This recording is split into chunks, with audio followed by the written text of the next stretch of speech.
Shalom.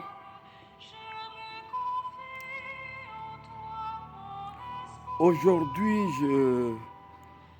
je te donne les 4 types de rêves bibliques que tu dois absolument savoir distinguer pour ne pas tomber dans la confusion ni la manipulation spirituelle.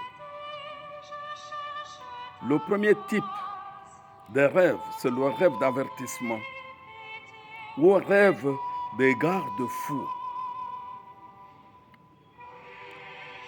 Dieu utilise ce type de rêve comme une sirène d'alarme. Tu vois une scène dramatique, un accident, une trahison ou une situation étrange. Ces rêves ne te montrent pas ce qui est sûr d'arriver, mais ce que l'ennemi prépare ou ce que Dieu veut empêcher. Exemple, Matthieu chapitre 2, verset 12. Divinement avertis en songe de ne pas retourner vers Hérode, ils regagnèrent leur pays par un autre chemin.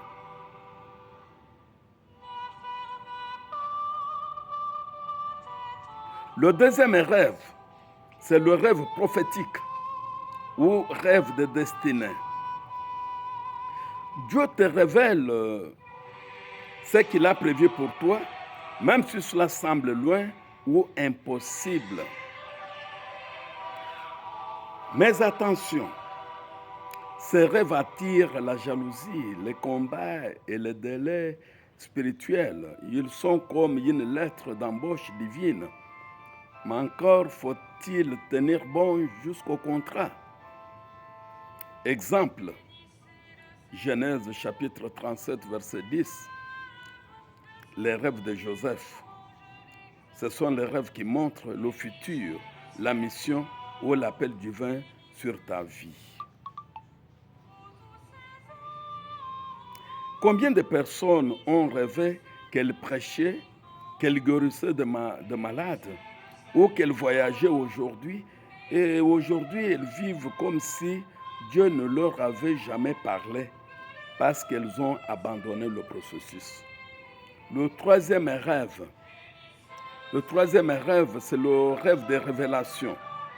Le rêve de révélation. Ce type de rêve cache une clé, un mystère ou une vérité enfouie.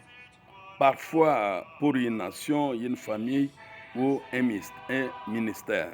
Mais attention, le revers lui-même ne comprend pas toujours le sens. Il faut l'intervention d'un esprit d'interprétation comme celui de Daniel ou Joseph. Ces rêves peuvent contenir des objets mystérieux, des statues, des chiffres, de lieux inconnus, mais ils sont des énigmes divines. Et celui qui persévère dans la prière reçoit le code.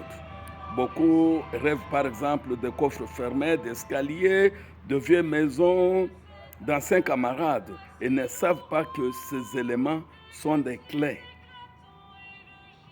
vers leur propre guérison, leur passé karmique ou les alliances des saints qui les poursuivent. Exemple, Daniel chapitre 2, le rêve du roi Nabucodonosor. Et le quatrième rêve, c'est le rêve démoniaque à suivre. Faites-vous de mauvais rêves? Récitez le psaume 4 avant de dormir en intégrant mon groupe WhatsApp de neuvaine de prière pour la prière de délivrance à distance. Abonnez-vous à notre chaîne.